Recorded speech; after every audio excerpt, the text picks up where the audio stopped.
Olá, muito boa noite a você, seja bem-vindo ao Cenário Econômico, hoje especial, diretamente aqui dos estúdios da B3 pela TV Brasil. E nesse dia especial do trabalho, a gente vai também fazer uma cobertura diferenciada, especialíssima eu diria. Vamos falar sobre o significado de um período sabático para quem passa durante anos e anos, sempre trabalhando, mas muito antes de se aposentar, percebe que é momento de parar. E o que essa mudança, o que essa parada provoca de mudança, obviamente na rotina, mas na visão da pessoa em relação à vida, em relação ao trabalho, em relação a tudo. Patrick Santos é jornalista, foi gestor, inclusive, na Jovem Pan, na Rádio Jovem Pan aqui em São Paulo, e está lançando um livro que é resultado desse sabático, 45 do primeiro tempo. Patrick, bem-vindo. Satisfação enorme estar aqui com você hoje. Imagina, o prazer é todo nosso. Escuta, me conta uma coisa, quando é que deu tilt, assim, precisa fazer uma parada e fazer um sabático seu? Poxa, foi um processo longo, Piotr. Foi, bom, eu de Jovem Pan, 24 anos, né, durante os últimos 5 como gestor. 24 anos de trabalho contínuo na Jovem Pan. Você tem um registro de jornalista na carteira só? Não, eu trabalhei no interior também, um pouquinho antes de vir para São Paulo. Mas a 95% da minha carreira, eu fiz carreira na Pan, né? Eu entrei ali como rádio escuta, como todos nós. Passei por reportagem, edição, apresentação, até que em 2013, a convite do Tutinho, eu assumi a gerência de jornalismo para comandar o grupo, né? Desenvolvimento de projetos de novos programas, enfim. Mas, Piotr, respondendo a tua pergunta ali, já no final de 2016 para 2017, sabe quando você sente que as coisas estão muito no automático? Você começa, você sente uma angústia um pouco, que a vida está te pedindo alguma coisa, você precisa parar, refletir. Né? Posso dividir uma história com o espectador aqui? Seria ótimo. Patrick, trabalhamos juntos quando eu passei pela Rádio Jovem Pan em 2014. Em 2016 fui visitar o Patrick na Jovem Pan, fomos até o 14º andar da Jovem Pan. Ele falou, espera, vamos descer, tomar um café que eu estou precisando.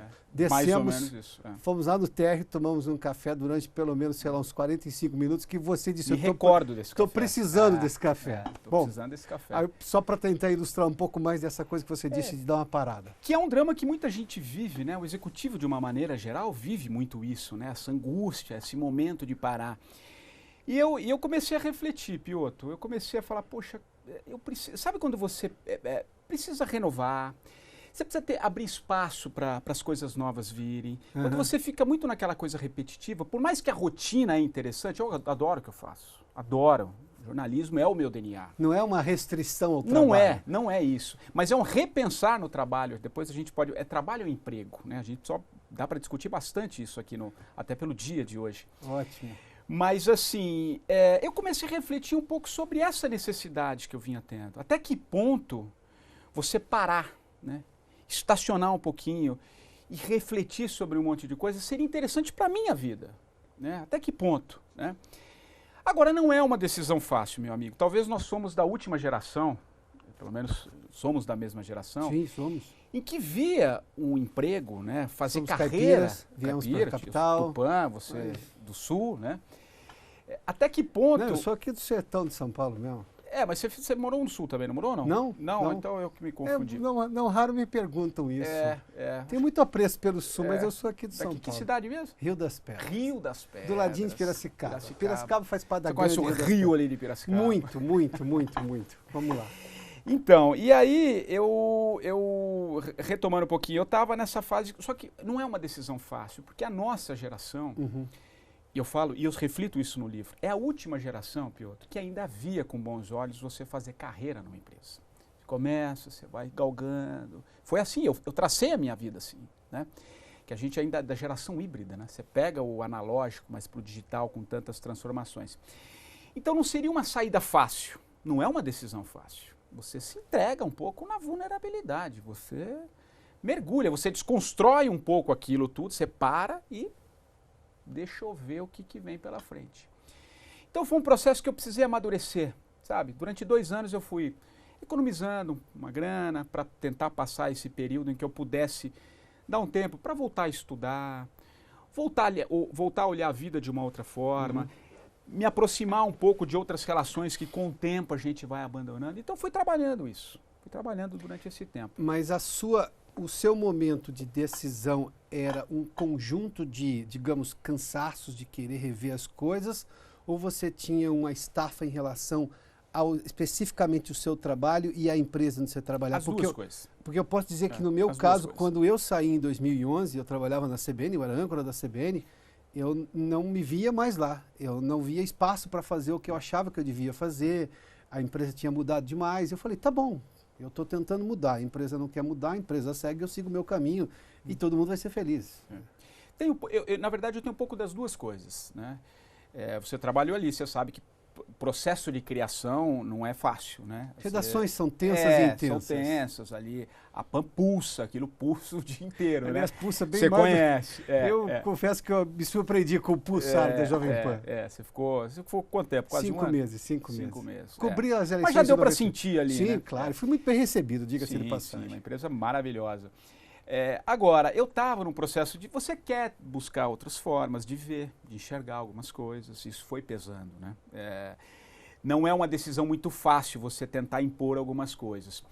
Isso pesou de alguma maneira, mas além disso, Piotr, eu estava num processo de muito tempo no mesmo emprego, sabe? Você acaba tendo alguns vícios do próprio dia a dia. Sabe quando você quer algo mais? Você precisa respirar, você precisa parar. Então estava com um processo, não estou brincando, eu não cheguei ao burnout, a síndrome de burnout, mas está muito próximo. Esgotamento psíquico. Sabe aquele momento que você não consegue pensar? Você não consegue elaborar uma boa pauta? Você não consegue estruturar algo? É teu, não que você não... Você sabe fazer. Você sabe fazer. Mas não vinha. Esgotamento. Você chega em casa com energia baixa, você quer dormir, você quer acordar, só que você acorda no outro dia, a mesma rotina. Então, eu precisava respirar um pouco. Então, foi um processo das duas coisas. Eu não estou eliminando o outro lado. Não é fácil. Ainda mais claro. ali no... Porque você tem interesses, né?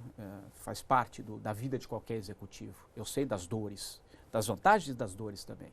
Não é fácil. Isso também, de alguma forma, foi me esgotando, né?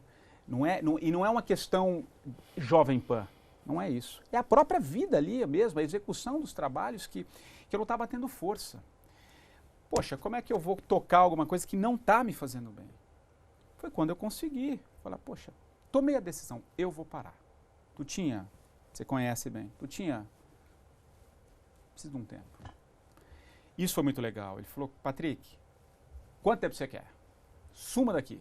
Compra o carro, troca apartamento, faz o que você quiser e vamos voltar a conversar lá para maio, junho. Você tira uns 9 meses, uns 6, 9 meses e a gente volta a conversar, até porque vem a TV aí, vem coisa nova, enfim. Vem a TV Jovem Pan. Vem a TV Jovem Pan. Já está rolando via YouTube, mas tudo indica, eu tive até lá esses dias e tudo indica que para junho, julho já deve ter programação rodando lá. Não que o YouTube já não esteja transmitindo, mas aí sim, com estúdios novos, com coisa nova. Então eu falei, é isso que eu preciso, né? Preciso dar uma parada para refletir. E foi a partir daí, foi no dia 18 de agosto que eu dei o meu último boa noite, porque eu estava, além do cargo de chefia, eu ancorava um programa político 3 em 1, que eu fazia com a Vera Magalhães, sim, com o Carlos Andreasa, e na época com o Marcelo Madureira, hoje já não mais. Que era um programa intenso de política e economia, de discussão pesada, num país que vivia o ano passado ainda muito tenso, nós estamos falando de um período eleitoral. Né? Eu saí há 3 meses da eleição. Um período pré-eleitoral, que foi das eleições que eu me lembro, das que eu cobri, ou mesmo das que eu acompanhei, eu sempre gostei de política, eu acompanhei bem de perto, mesmo quando eu era muito jovem. Mas a eleição do ano passado foi a mais desgastante que eu me lembro. Foi. E você sabe que eu conto isso no livro. Eu conto isso num dos capítulos do meu livro. A hora de parar, então, por esse aspecto foi Eu parei certeira. Na hora. Eu tinha muito certo para mim que eu não conseguiria atravessar essa eleição. Eu não teria força para atravessar. Tanto que os amigos, os colegas, como assim? Você vai parar 3 meses da eleição mais importante da história? Todas são importantes, né? Mas aquele momento, por tudo que a gente vinha acompanhando, como assim? Você vai parar 3 meses da eleição? Vou parar 3 meses da eleição. A Vera falou, poxa, eu preciso parar. E eu conto no livro um episódio que é muito interessante. Eu acho que a sua decisão só ficou maior com essa Precisei escolha. coragem, não, mas eu precisava, Piotr. E, poxa, 20 anos trabalhando com política, né? 20 anos trabalhando com política, ancoragem, reportagem, enfim. E essa foi a primeira vez que eu olhei a eleição de fora. Eu escrevo, num dos capítulos do livro eu conto como foi para mim, alguém que estava ali no dia a dia, né, acompanhando a política, enxergar a eleição de fora. Então eu discorro um capítulo sobre isso, que é muito legal, porque assim, eu passo a olhar sobre uma outra perspectiva. Não estou ali, não estou participando de sabatina, eu não estou entrevistando ninguém, eu não estou ancorando o programa, eu estou vendo. Estava vendo a guerra, o mundo acabando em redes sociais, aquela coisa que, bom, você estava aí vivendo tudo isso. E aí eu fiz uma viagem para Chapada Diamantina. E lá eu dei uma carona. Você não foi para a Índia? Então, isso é uma coisa que depois não deixo eu esquecer, porque eu quero desmistificar um pouco o sabático. Lembra aqui de clichê dessas coisas sabáticas. Tem. O sujeito parece que ele tem que fazer Não precisa disso. Não, né? Ótimo. A gente fala disso daqui a pouquinho. Vamos falar disso que eu acho muito legal. Por favor. E aí eu fiz essa viagem para Chapada e lá eu conheci, né, algumas pessoas. Eu lembro dando carona para um agricultor. E aí, pô, você conversa de política e você entende o olhar sobre as pessoas e o alcance que isso chega, a quilômetros e quilômetros de distância de Brasília. Como é que aquele cidadão vê a política? O que foi o lulismo lá? O que não foi o lulismo? O que vem?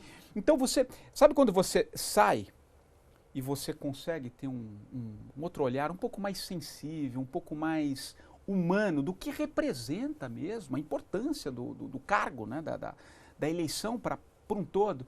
Então eu faço um ensaio sobre isso no livro também, eu reflito. Então foi uma coisa porque foi muito novo, né? Sem contar os WhatsApps de família, que isso acho que você lembra muito bem o que aconteceu, essa animosidade, né? As brigas familiares por questões políticas. Poxa partidárias, vida. Não são política, é por partido.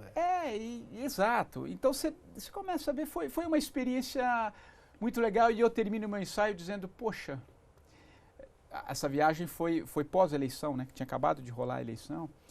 E eu me lembro de uma cena, eu indo para o Vale do Capão, que é uma das regiões lá da Chapada, e no fundo o carro, né? O som, e estava a Voz do Brasil, falando dos preparativos para a posse, né? Então, segurança, não sei o quê. E me veio uma memória assim, poxa, eu queria... Me veio nos 20 anos que eu não estava na frente, que não estaria em Brasília, né? Porque a gente sempre cobriu as posses. Respirei, olhei para minha mulher, para a Andréia e falei, poxa, André, é exatamente aqui que eu queria estar.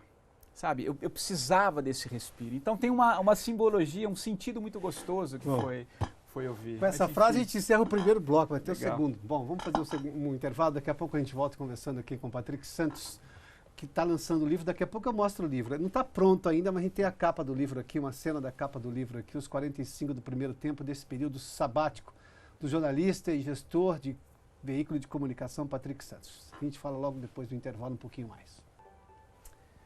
Já de volta com o cenário econômico, hoje eu recebo aqui o meu colega jornalista, meu amigo pessoal, Patrick Santos, que fez um período sabático, está voltando desse sabático agora, num dia especial como hoje, o Dia do Trabalho. Aliás, eu estou falando do livro desde o primeiro bloco, mas você vai acompanhar. Nós temos um livro pronto ainda. O lançamento vai ser no dia 13 de maio aqui em São Paulo. Então você está vendo uma capa, a capa do livro pelo menos está aí, olha. 45 do primeiro tempo, Patrick Santos.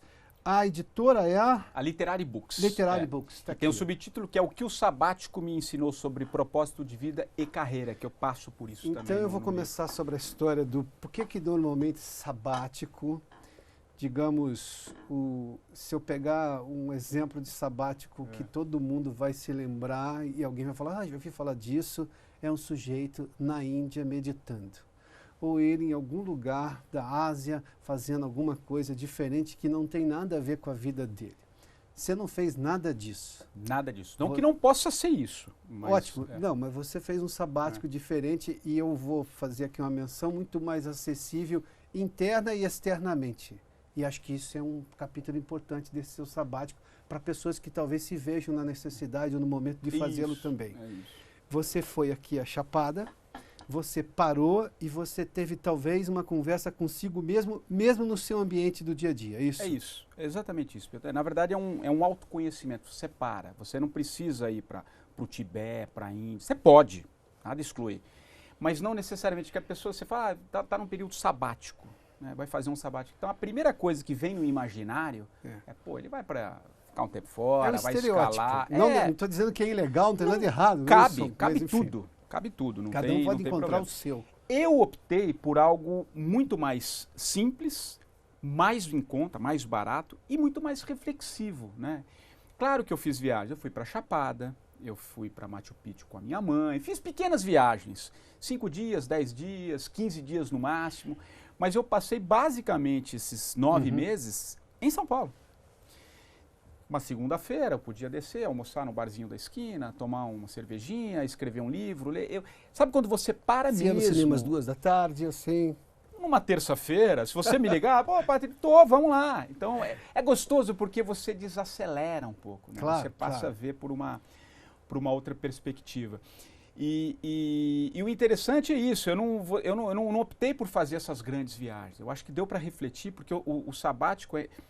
A origem do sabático, acho que é importante até para o telespectador saber, ele vem do Shabá, né? Do Sabá, da cultura judaica, né? Isso. Que no passado, na antiguidade, se parava, né? O ciclo de 7 anos, separava um ano, onde as pessoas trabalhavam menos, né? Você não arava a terra, você não cultivava, não plantava. Era uma forma de você voltar com mais força, você dar vida para... Depois passa, no começo dos anos do século passado, que as universidades americanas começam a trazer para os professores, para os líderes das universidades, relaxarem um pouco, reciclarem, aí você começa a exercer o sabático. No mercado americano chega nos anos 50, no mercado empresarial. O quê? Combater o cansaço, reprogramar, né, você trazer o teu funcionário para respirar um pouco, tentar coisas novas. Então o sabático ele tem um pouco essa ideia de você parar, né, de você dar uma refletida.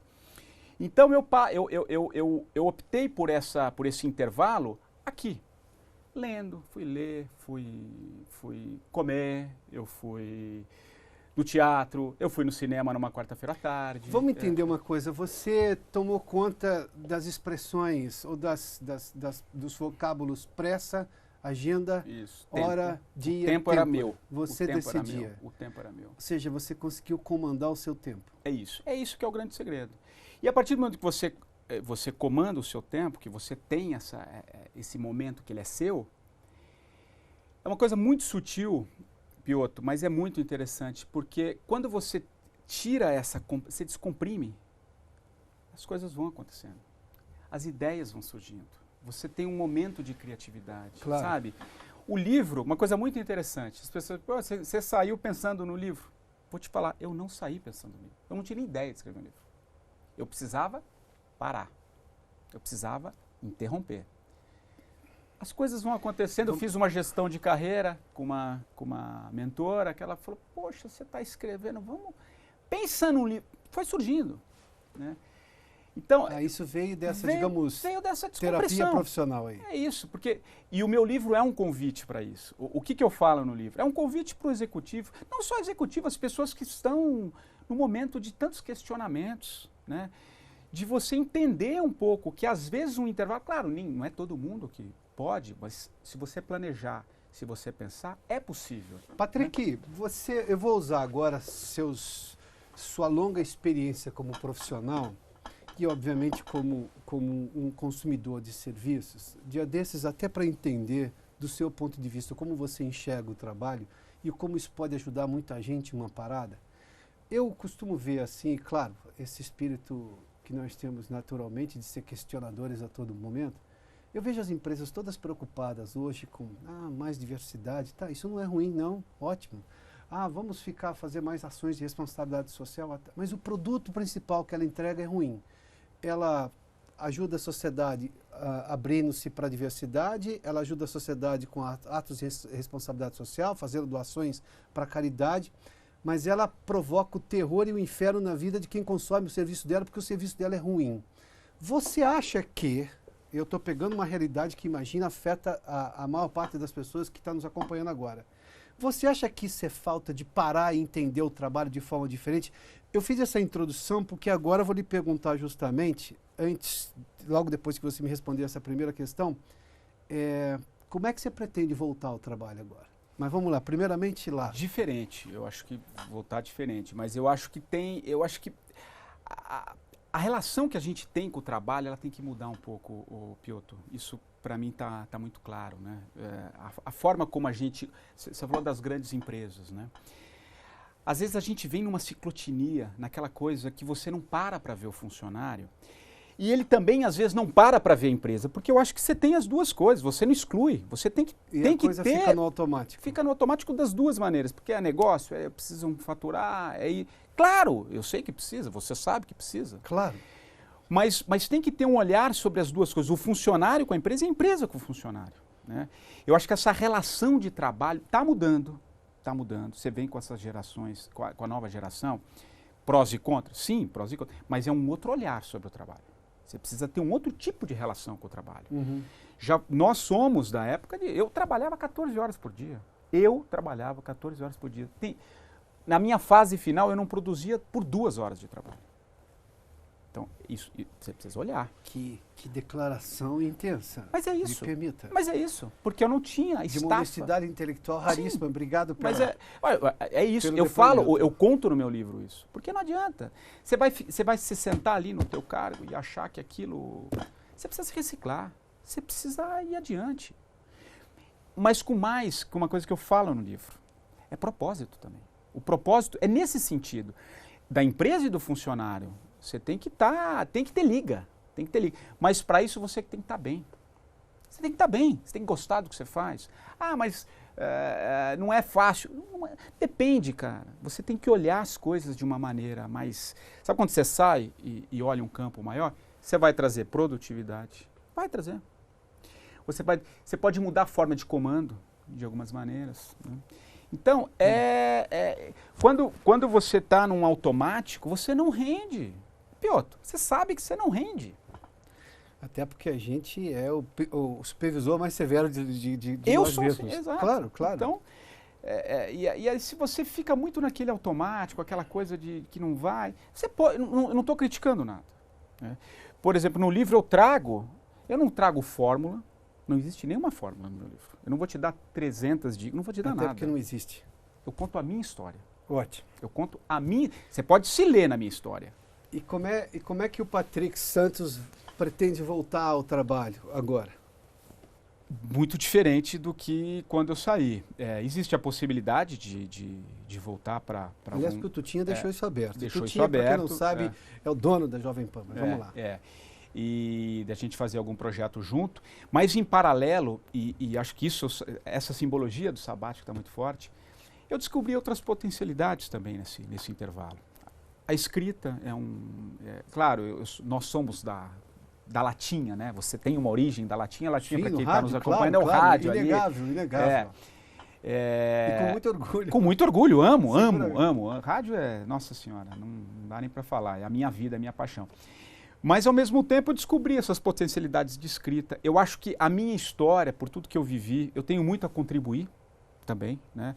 Porque tem muita gente passando por essa fase, Piotr. Tá muita gente se questionando, executivos hoje que não sabem como tocar, se cobrando cada vez mais, e é pertinente. Parece que a gente está o tempo inteiro devendo, né? É tanta coisa surgindo, parece que você precisa saber de tudo.